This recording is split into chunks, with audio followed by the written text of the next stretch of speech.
3 लक्षण ईर्ष्यालु व्यक्ति के हैं। सबसे पहला लक्षण है, वो आपसे जब बात करेगा तो ये कहेगा, देखो भाई झूठ फूट तो हम पे आमत ना, हम तो सच ही कहते हैं। सबसे पहला लक्षण है ये ईर्ष्यालु का और झूठे व्यक्ति का। क्यों? हीरा मुख से ना कहे, लाख टका मेरो मोल। ठीक बात है, क्योंकि सत्य को कभी सत्य सिद्ध करने की जरूरत नहीं है। बात बैठ रही है कि नहीं बैठ रही है?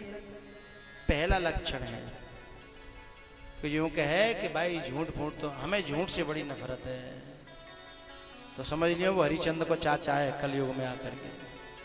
ठीक है, झूठ से हमें सख्त नफरत है। दूसरी बात है,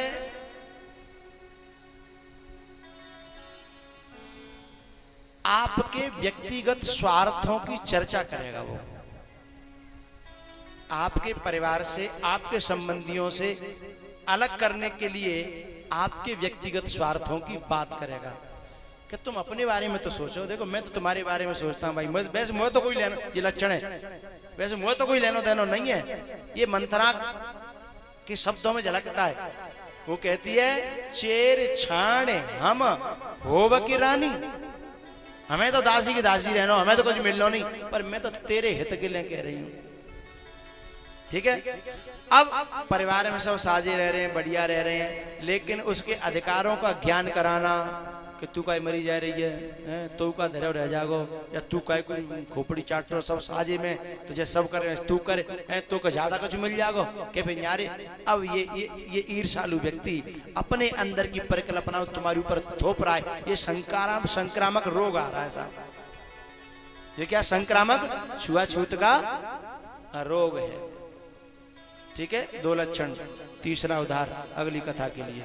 बोलो शंकर भगवान की। अब ये जो मंथरा है ना, इसकी बुद्धि पेरी है आकर के सरस्वती ने। ठीक है, अब इसको सुहा नहीं रहा जो कुछ वहां हो रहा है, सुहा नहीं रहा। चलो तीसरा कह ही देता हूं, आपके मन में आप ऐसे नाराज से आ गए।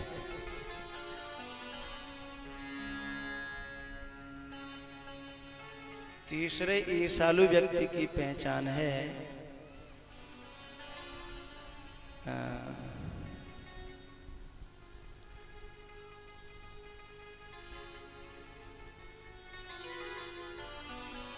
चलो हल्के ढंग से कह देता हूं, नहीं सांची कह वो ठीक ना कलयुग में भैया, सांची कह वो। और वैसे भी सच थोड़ा कड़वा होता है। और मैं तो अपनी तरफ से मैं संकोच कर रहा हूं कहवे में, लेकिन आपको भी ये अपने तरीके से मैं ये संकेत दे रहा हूं कि यदि इस युग में गुजारा करना है तो सास होए उसको भी ज्यादा सांची नहीं कहनी चाहिए, सास को भी ज्यादा सांची नहीं कहनी चाहिए, अच्छा नहीं है। क्योंकि हाजमा खराब है और ज्यादा हाई डोज पचेगी नहीं। अब घी दूध पचते नहीं है, पहले पच जाते थे, है ना।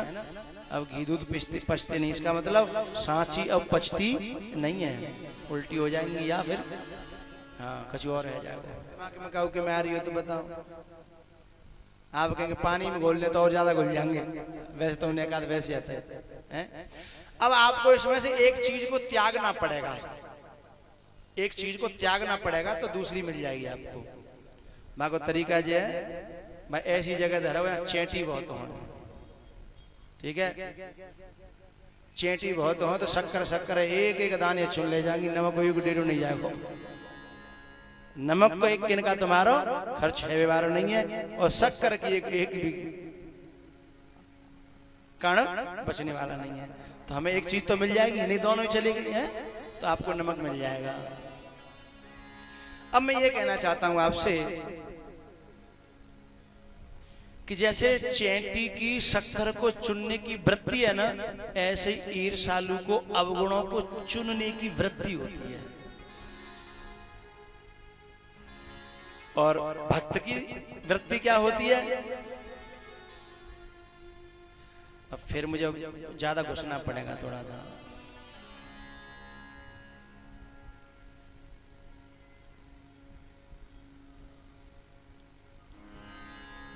मैं थोड़ा चलता हूँ, थोड़ा लेकर के आपको वाल्मीकि जी के पास में। जब राम जी गए हैं ना, तो वाल्मीकि जी ने बताया है भगवान राम को स्वयं कि भगवान एक जीव तो होती है हंसनी और एक जीव होती है बगुलिया। अब आपने पढ़ा तो नहीं होगा, लेकिन संतों के भाव हैं ये। एक जिव्या होती है हंसनी और एक जीव होती है क्या? बगुलिया। जश तुम्हार मानस विमल हंसिन जीहा जासु मुक्ताहल गुण गण चुनई राम बसौ हियतासु। जस तुम्हार मानस विमल हंसिन जीहा जास। जाकी मानो अच्छा, हंसनी को और बगुलिया को रंग एक जैसा है, शकल एक जैसी है, आकार एक जैसा है, मॉडल एक जैसा है, चोंच एक जैसी है, सब कुछ एक जैसा है, कलर भी एक जैसा है। अब पहचान कैसे हो जी बगुलिया जी हंसनी है? हैं? मोती डाल दो, मोती डाल दो, बगुलिया नहीं चुगेगी। को चुगेगी? हंसनी है। और पानी में तो पकड़ के जल तोरई डाल दो, जल तोरई समझना आप लोग, यानी बगुलिया जो पसंद करती है उसका मामला डाल दो तो भाई हंसनी नहीं चुगेगी। शकल एक जैसी, कलर एक जैसा, मॉडल एक जैसा, सब कुछ एक जैसा। लेकिन जैसे ही चुगने वाली बात आई उससे मालूम पड़ा कि जी बगुलिया है और जे हंसनी है। ऐसे ही हमारी जिज्ञा से हम क्या चुग रहे हैं, क्या चुन रहे हैं? किसी के गुणों को चुन रहे हैं या अवगुणों को चुन रहे हैं? जिसकी जिज्ञा हंसनी है वो कितना पापी थे पापी हो, अवगुण दिखेगा ही नहीं। हमारी प्रभात फेरी में मेरी नजर में ऐसे ऐसे सज्जन हैं, नाम नहीं लेना चाहता, कि जिन्हें कहो कि अवगुण ही दिखाई नहीं देते। ठीक है ना? बुरा तो बुरा आदमी हो न, बाकी वो सुने न, बाकी वो कोई कहबे डोल लो वो नहीं, अरे आप क्या, ठीक है ना? वो चुगती नहीं है हंसनी, उसे पसंद ही नहीं है, उसने कभी खाया ही नहीं है। यदि चुग भी गई थोड़ी बहुत उल्टी हो जाएंगी। हंसनी तो मोती चुगती है साहब, ये मोती लुट रहे हैं जो है। ये कथा के राम नाम के हीरे मोती में बिखराऊं गली गली,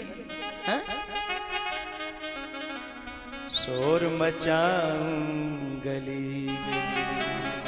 तो वो तो जे छूट जाए, मालूम पड़े कि मोती बिखरे हैं और मैं नहीं जा पा रहा हैं, तो भाई बहुत कष्ट हो साहब। आज मेरी कथा छूट गई, आज मेरा दिन छूट गया, आज मेरे ये मोती छूट गए हैं। तो जस तुम्हार मानस विमल हंसिन जीहा जास। अब जय जीहा बगुलिया भी है। यहाँ बहुत से श्रोता भी आए ऐसे भी होंगे जो बैठे हैं, शक्ल से भी ऐसे ही हैं, पहना उड़ाव भी ऐसा ही है, मॉडल भी ऐसा ही है, लेकिन बिना जिस बच्चों नहीं लग रहा होगा। अरे बोले कहा बाबा पता नहीं कहा कहते, हमारी तो समझ भी नहीं पता है। कहा बाबा जी जिन कहा बात कहते ना, हमारी समझ कुछ कथा बता तो कहते ना है, न तो राम जी की कथा आई, न कोई वो कथा आई, न वो पुरानी कथा आई है, जिन कहा कहते रहता है। समझ रहे हो ना? अब बिनकी जो बगुलिया है वो खुराक मिले, आला वाली ढोला वाली फलानो ढिकानो है, तो वो ये आहार मिल गो। अब वो है नहीं तो बगुलिया कह रही कि यहाँ कजू ना चलो, चलो बगुलिया के मतलब हो कजू हती ना है, तो भाई अच्छा नहीं लगेगा, वो चली जाएगी, वो चुगेगी नहीं साहब। तो जस तुम्हार मानस विमल, वाल्मीकि जी कह रहे हैं भगवान से कि हंसिन जीहा जास। और सुनो उसके हृदय में तुम ऐसे बसो जैसे तुम्हारो अपनो ही घर हो। राम बसऊ हिय तास। समझ में आ रही होगी आप सबके बगुलिया को अंतर और हंसनी को अंतर। तो हमारी जो जिव्या है, हमारी जो वृत्ति है, हमारी जो मानसिकता है, हमारी जो प्रवृत्ति है, वो चुप क्या रही है।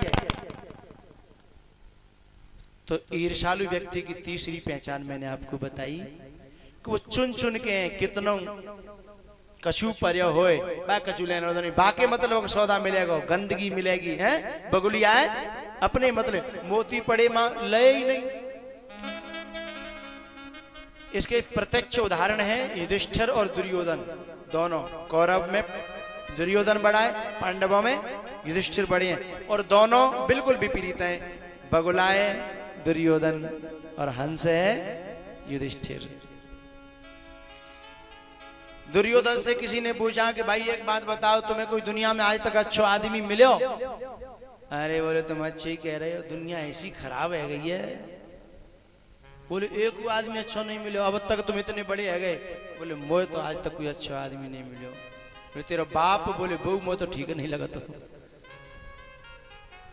है किसी से युधिष्ठिर ने कहा कि आपको कोई बुरा आदमी मिला दुनिया में? बोले मोए तो आज तक कोई बुरा नहीं मिला। बोले दुर्योधन? नहीं नहीं, वो तो सुयोधन है। दुर्योधन को दुर्योधन नहीं कहते थे युधिष्ठिर, क्या कहते थे? सुयोधन। अब बताओ, एक कह रहे को मैं अच्छो नहीं मिलो और एक कह रहे को पूरी जिंदगी है वो आज तक कोई बुरा नहीं मिलो। का दुनिया मर गई का है? आंखों में तेरे दोष है, औरों में देखता, नजरों में तेरे दोष है, गैरों में देखता। अपनी नजर सुधार ले, बस हो गया भजन। अपनी नजर सुधार ले, बस हो गया भजन।